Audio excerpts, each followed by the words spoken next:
Hello Steelers and welcome to another Bench Report hobby update. This one might be a little bit short. You'll see why in a second, because although I have painted a lot of things, I haven't actually finished them off. I've managed to get a load of stuff painted, but I ran out of spray varnish, and my favourite stuff is the Winsor & Newton professional artist stuff. And I ordered a load of it online the other day, about 3 tubs, three bottles of it. And it got lost in the post. I think I ordered it actually over a week ago, and no sign of it. Got in touch with the company. They were very quick to respond, so good for them. And they said they were going to send out a second lot for me. Then they emailed me straight after that and said that they didn't actually have any more in stock.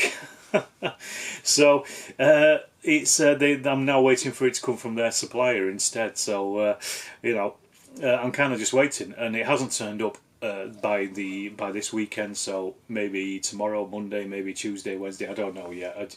I'm just hoping it'll turn up at some point very soon. But what it's done is created a massive backlog for me for things, because I can't actually because I can't varnish the stuff. I can't get it cleared off the bench, so to speak, and move on.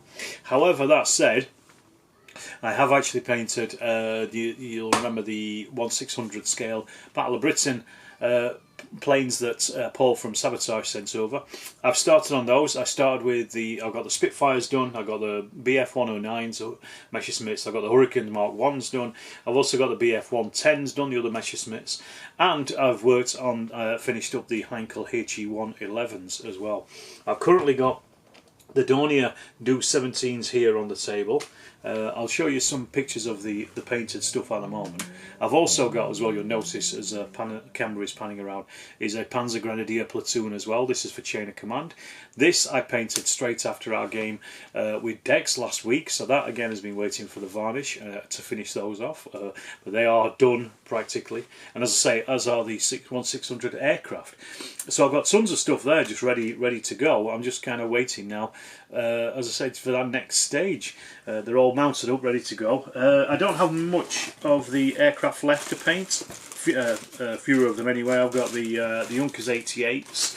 I've also got here, these are the Bolton Pole Defiance, a bag of those, and I've also got the Stuka 87s, JU 87s as well left over. So they're the next 3 to do after I've done the Dornier Do 17s. So there's only really those to do. So I'm hoping, fingers crossed, I could probably actually get those done this week.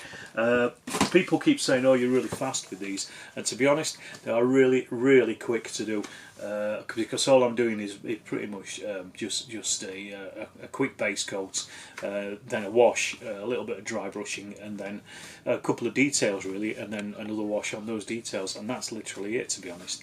And also, so for one of these, there's a hell of a lot more work that goes into like a 28mm figure, or even a 15mm figure, and I'm painting 18 of these at a time, so I'm just doing them as a big swoop really.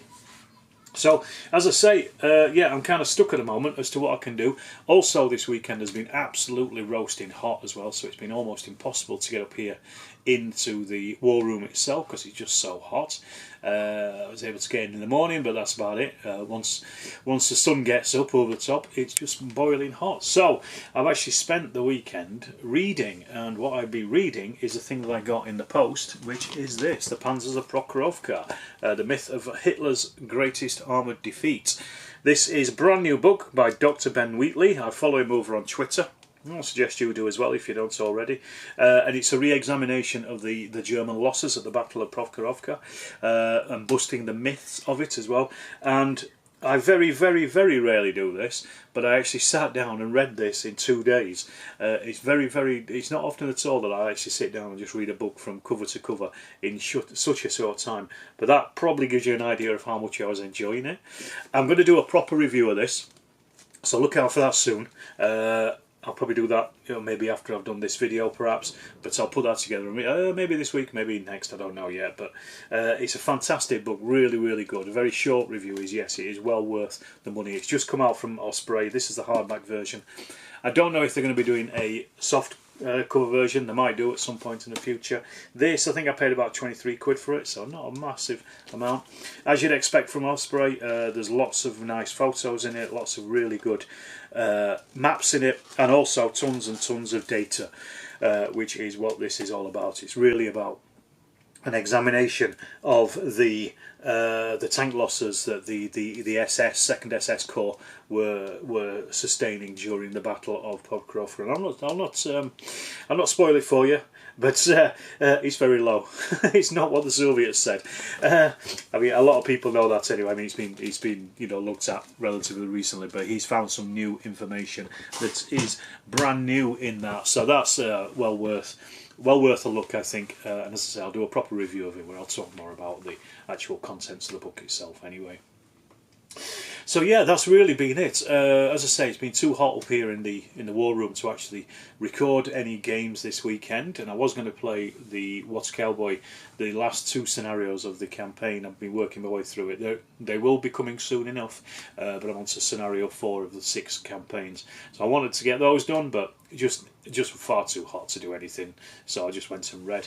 However, earlier this week, if you saw it, the live game I played of What a Drocker, my nascent version of What a Cowboy for Jewish Dread, I think it worked quite well. I just need to probably mess about with some of the values on some of the weapons and things, but overall, as an outing, I think it worked quite well. But it was. I played a live game because I've not actually done any live games for a long time, so I thought, may as well give it a go, hadn't I? So thanks for everybody who tuned in, and thanks for those who watched it afterwards as well.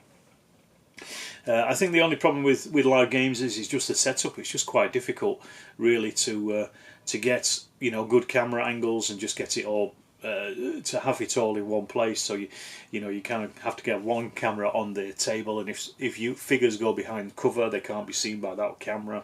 So it's a bit difficult striking the right balance, I think, with playing live games. So there might be more in the future. We'll see, but it's always, like I say, a little bit tricky.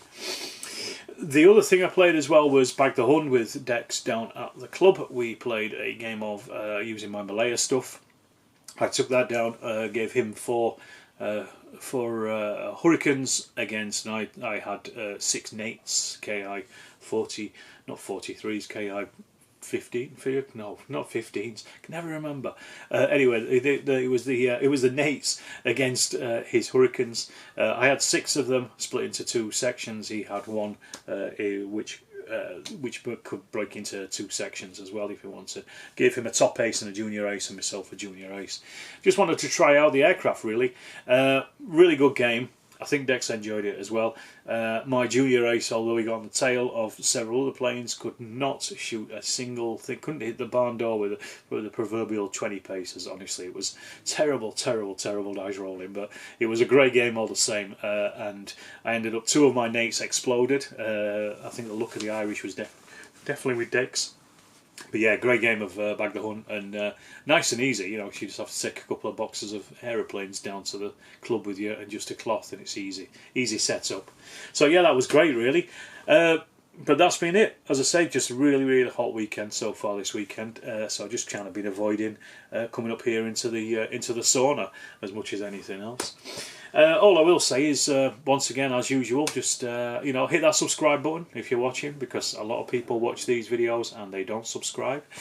So please do hit the subscribe button, and you will get updates as I put them out in your YouTube feed as well. So it's worthwhile doing, and you do it for free. And also go and join the Storm of Steel Facebook page as well, and if you're already in there, post some pictures in there as well. Give it a bit of life. It's a nice over 700 members in there, so it'd be nice to see some more pictures being posted. Alright, I'll leave it at that and say thanks for watching. Tune in next week when hopefully I will have finished off those aeroplanes and the Panzer Grenadier platoon, and I will see you in the next Hobby Updates bench report.